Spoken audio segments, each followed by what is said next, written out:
Assalamualaikum warahmatullahi wabarakatuh. Selamat malam semuanya. Kali ini kita ada di Gajeta Cafe atau Warung Kopi Presiden. Malam ini kita akan bincang-bincang tentang kawasan puncak sekaligus temanya kemerdekaan. Untuk itu malam ini kita hadirkan dua orang narasumber, yaitu Mas Eko. Kepada Mas Eko, silakan ke sini Mas Eko. Nah, ini Mas Eko. Kemudian satu lagi yang sudah tidak asing lagi, yaitu Ustadz Yamin. Mana Ustadz Yaminnya? Nah, ini udah ada Mas Eko. Ya, selamat malam Mas Eko. Selamat malam, Dek. Oke, terima kasih. Sekarang ini udah ada Mas Yamin nih. Ini saya dikelilingi dua orang yang hebat-hebat. Mereka semuanya tinggal di, ya Mas Yamin, selamat malam Mas Yamin. Tinggal di kawasan puncak nih.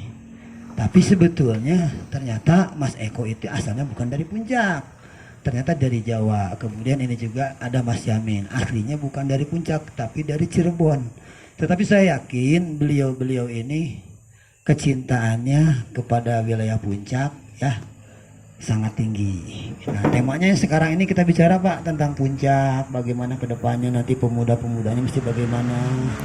Kemudiannya kita kan sebentar lagi nih detik-detik proklamasi 17 Agustus 1945, sekarang 17 Agustus 2023. Nah, ini kan wajib kita syukuri sudah 78 tahun kita merdeka. Maka saya pengen tahu bincang-bincangnya itu apa sih yang ada di dada Mas Eko, yang ada di dada Ustadz Yamin tentang kemerdekaan, supaya bisa didengar. Nanti ini kan nyebar nih, kita nih ada di beberapa grup, mungkin masuk YouTube juga, sehingga acara ini bisa menjadi acara andalannya kita di sini. Termasuk nanti alasannya Pak Eko mau memberikan fasilitas kita nih buat ini kan supaya teman-teman ini semakin semangat, semakin ini tidak ada keraguan ataupun tidak ada dusta di antara kita kalau kata Bluri Marantika. Maka untuk itu tentang masalah puncak dan kawasan puncak ini kita mesti bagaimana, saya akan minta dulu kepada Mas Eko tanggapannya. Silahkan Mas Eko. Terima kasih. Assalamualaikum warahmatullahi wabarakatuh. Salam sejahtera untuk semuanya, para penonton dimanapun berada. Semoga senantiasa Allah berikan kesehatan lahir dan batin, juga keselamatan dunia dan akhirat. Tak henti-hentinya saya bersyukur bahwa pada saat ini saya diberi hadiah oleh Allah Subhanahu wa Ta'ala untuk mendiami kawasan yang sangat indah ini, berada di area puncak. Lebih tepatnya kita berada di kilometer 78,5 kediaman almarhum Letnan Jenderal Suryo Wiryo Hadiputro. Ini adalah anugerah yang patut disyukuri bahwa kita bisa bersama-sama, dan malam ini saya akan mencoba untuk memberikan pandangan, memberikan kesan-kesan saya selama di puncak, khususnya dalam rangka Hari Kemerdekaan Republik Indonesia yang ke-78 ya Dek ya, di mana pada hari-hari biasa saja berada di kawasan ini, kita benar-benar bersyukur karena menurut saya puncak adalah Little Jannah ya, memang surga kecil yang dimana kalau kita nggak syukuri, kemudian kemungkinan untuk timbul punya rasa memiliki dan menjaga serta merawat itu rasanya kok agak melemah. Oleh sebab itu penting untuk merasakan sense of belonging, memiliki puncak.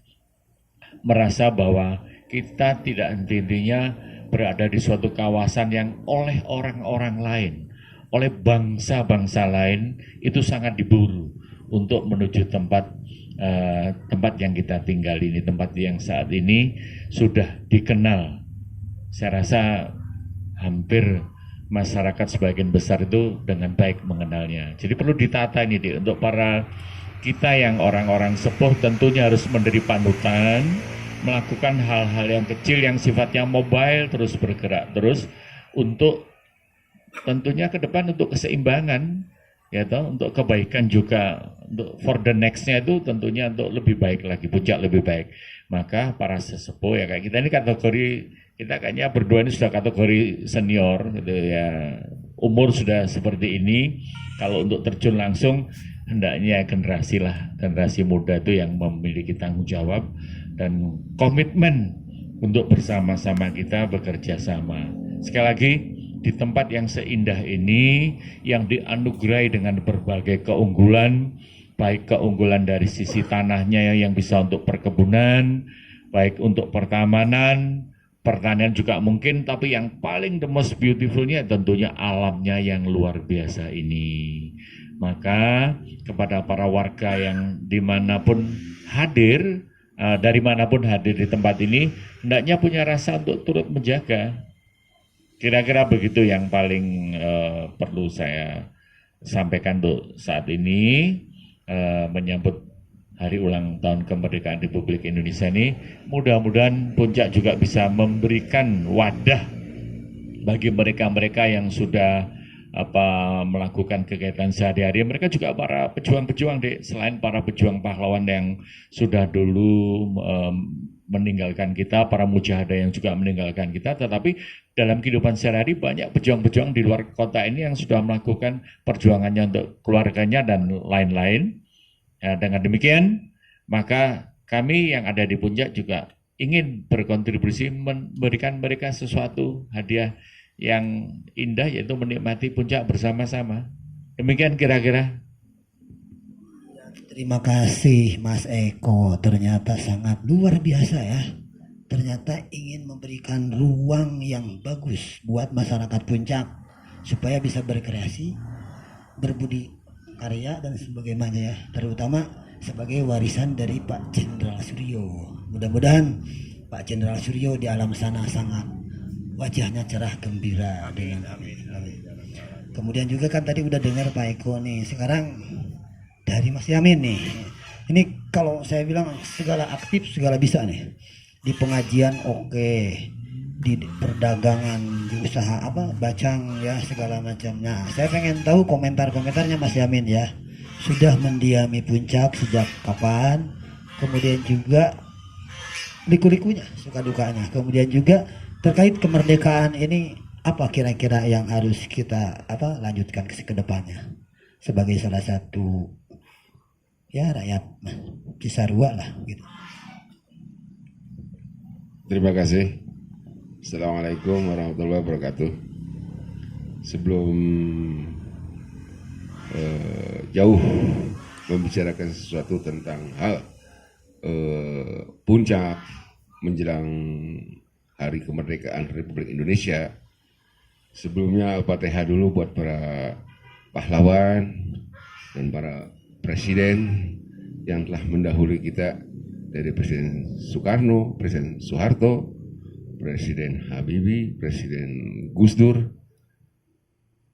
Al-Fatihah.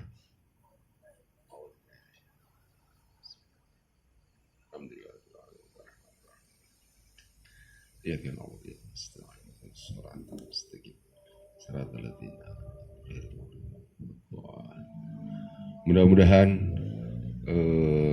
yang telah membacakan surat Al-Fatihah buat beliau-beliau para pahlawan, para mujahid, mujahadah, dan semua pejuang-pejuang Republik Indonesia mendapatkan jannah yang indah. Oke, terima kasih. Saya alhamdulillah datang ke Cisarua Puncak tahun 95. Jadi sampai sekarang ini mungkin yang terakhir.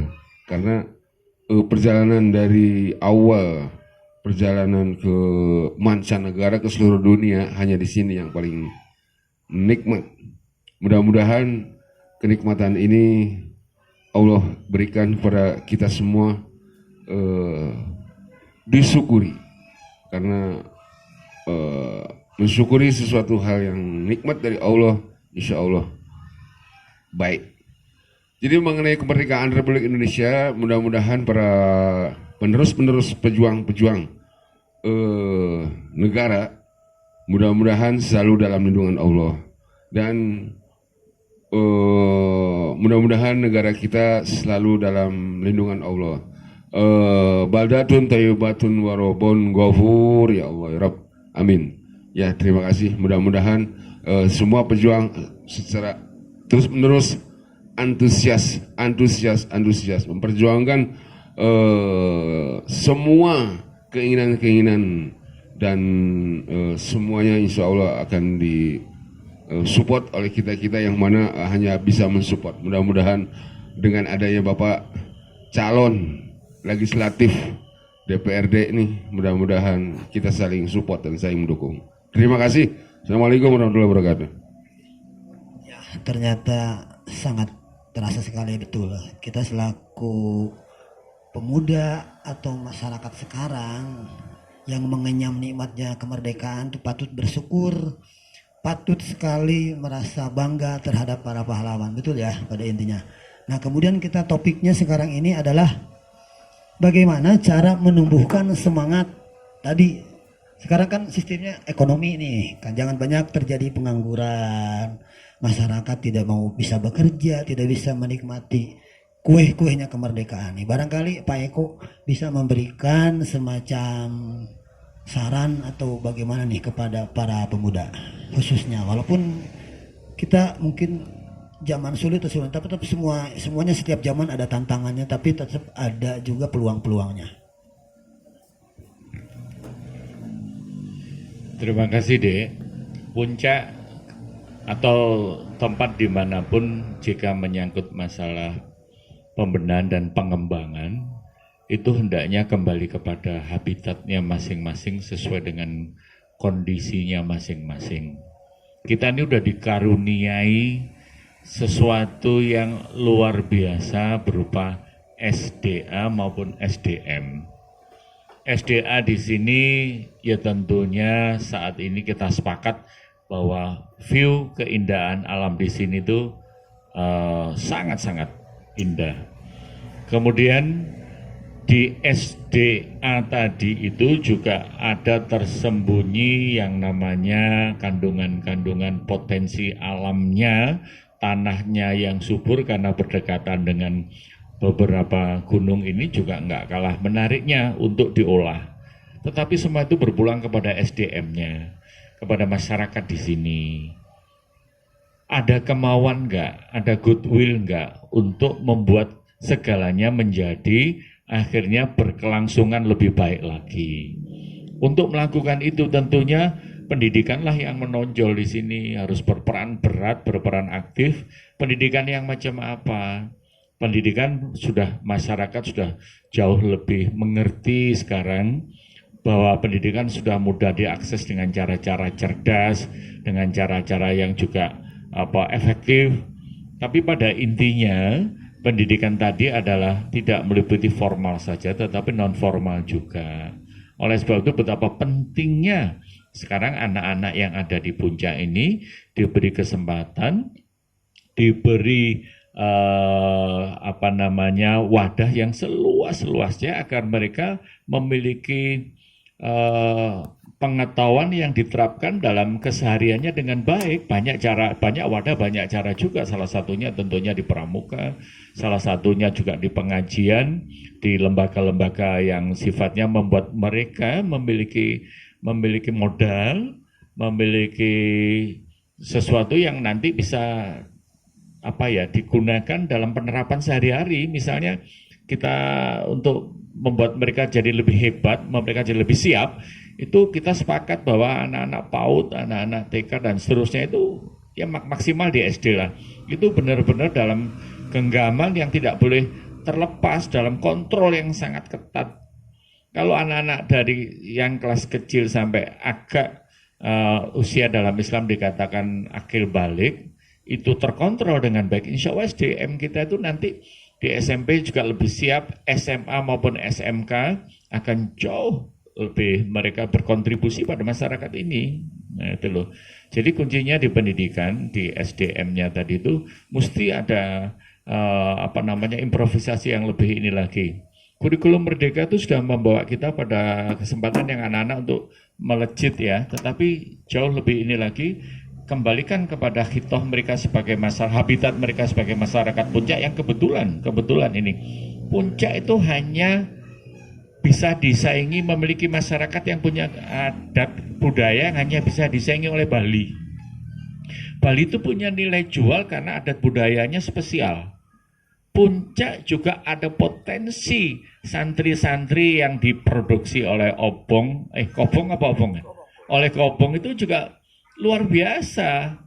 Itu bisa Iman lihat ketika mereka menjelang malam Jumat itu potensi anak-anak untuk melakukan pendalaman materi keagamaan, aplikasi mereka terhadap para leluhur, para sesepuh itu sangat tinggi. Mereka tidak tergerus, tidak terpengaruh oleh hal-hal yang sifatnya masyarakat dari luar datang ke Puncak. Mereka adalah mereka. Anak-anak sini tuh memiliki ciri, itu modal loh deh itu. Itu SDM yang ketahanan yang dari kecil sudah terlihat.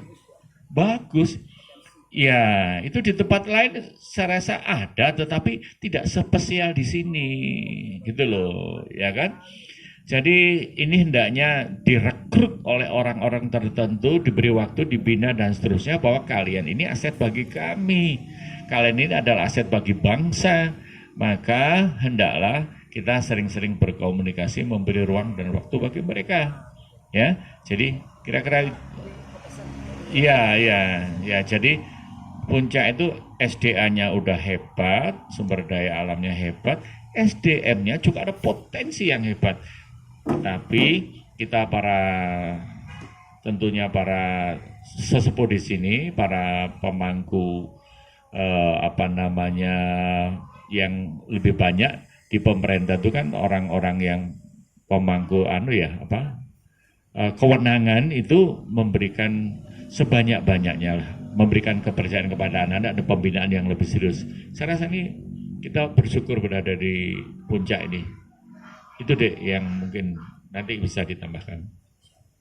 Oh, terima kasih nih. Ternyata ada satu pandangan tajam terhadap anak-anak yang tadi mereka rajin mengaji, ya ikut di pengajian, di masjid, di musola.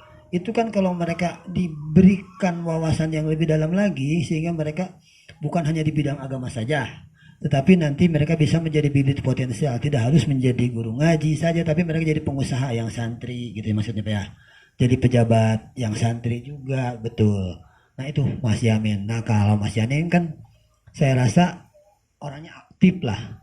Mau ini, nah trik-triknya supaya mereka ya mau berjuang, mau menjadi pengusaha, jangan malu-malu, itu gimana nih Mas? Supaya diberikan trik-triknya biar anak-anak Cisarua atau anak-anak pemuda tidak malu berusaha, tidak malu untuk tampil apa adanya, kemudian juga rajin ke pengajian. Ini gimana nih trik-triknya nih? Terima kasih.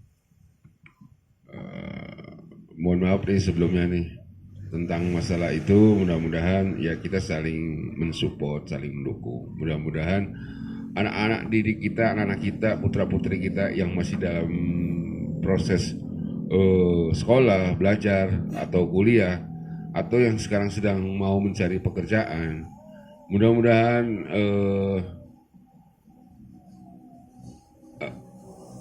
saling dari semua stakeholders yang ada di daerah Puncak ini, tolong dong rekrut semua tuh pemuda-pemuda yang daerah Puncak. Jangan pilih-pilih, jangan pilih-pilih, langsung aja suruh pada kerja. Ya, jadi supaya ada kemajuan buat pemuda-pemuda kita, penerus-penerus perjuangan bangsa nih. Mudah-mudahan yang bekerja nih rajin, ya, giat, jangan males-malesan. Insya Allah mudah-mudahan kalau giat, kalau rajin, insya Allah akan dituntun dengan masing-masing ilmunya, akan mencapai sesuatu hal yang diinginkan. Jadi mudah-mudahan potensi-potensi anak-anak kita mudah-mudahan bisa menjadikan puncak ini akan lebih baik gitu kan. Oke, terima kasih. Silakan tambahin Kak. Saya tambahkan, kita baru saja mendapatkan blessing yang luar biasa, berkah yang luar biasa dari pandemi. Kemarin pandemi itu mengajarkan kepada kita akan satu hal yang sangat mendasar bahwa hidup itu kebersihan harus dijaga. Di mana mereka kalau mau melakukan apa-apa kan kemarin harus tangannya dalam posisi yang dalam keadaan higienis ya, dalam keadaan bersih. Itu sebenarnya secara tidak langsung anak-anak kita itu sudah disehatkan sejak dini, itu bagi anak-anak. Apalagi bagi orang dewasa, apalagi bagi kita semua lah. Intinya blessing yang kita alami kemarin dari adanya pandemi itu, kita menjadi hidup lebih sehat. Dengan begitu otomatis berpengaruh kepada pemikiran kita kan. Dengan begitu perilaku kita, kemudian budaya kita, yang dengan demikian hendaknya juga menular kepada pemikiran dan hati kita untuk lebih bersih.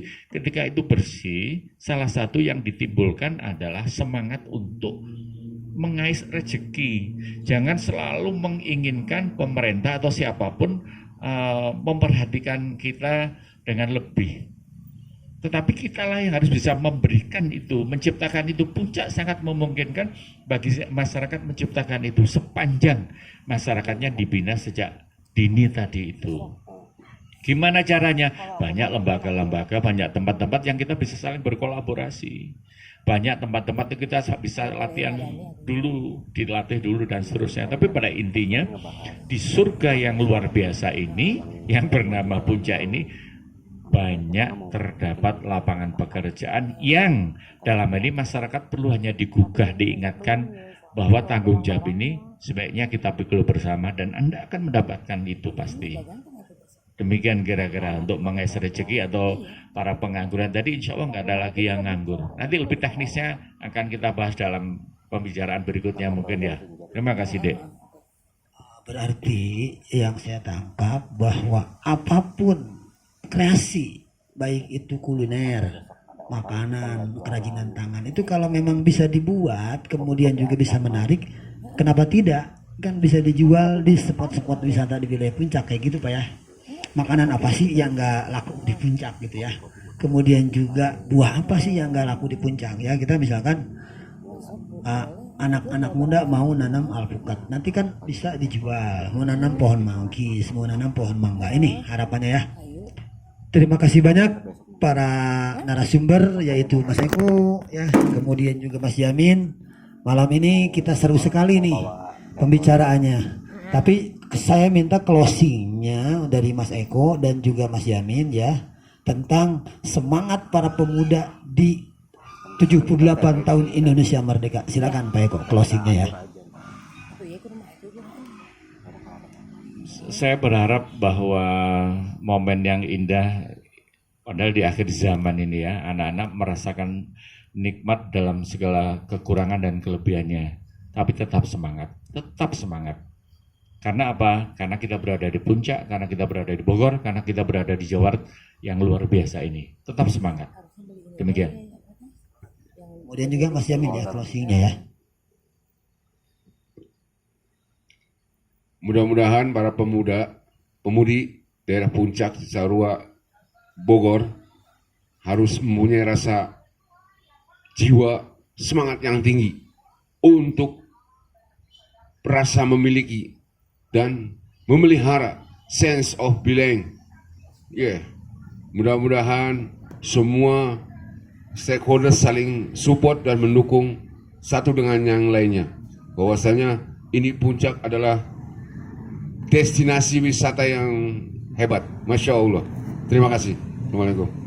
Nah, sebelum kita tutup nanti saya bilangkan nanti Gajeta untuk Puncak, Wapres untuk Puncak gitu ya. Oke ya, kita bareng ya. Wapres itu kan kata Haji Bode warung kopi presiden. Jadi kan nanti saya bilang Gajeta Camp untuk Puncak, ya kan? Nanti Wapres warung kopi presiden untuk Puncak. Coba sekali lagi ya. Gajeta Camp untuk Puncak. Wapres warung kopi presiden untuk Puncak. Oke, terima kasih atas semuanya. Oke, alhamdulillah atas kunjungannya. Mudah-mudahan apa yang tadi kita sampaikan sampai pembicaraan itu sangat bermanfaat. Beli durian di Bekasi, beli 2 dapat 4. Sekian dan terima kasih, semoga bermanfaat. Assalamualaikum warahmatullahi wabarakatuh. Waalaikumsalam. 4 kali 4 16, 4 gas 4 harus dibalas. Anjay.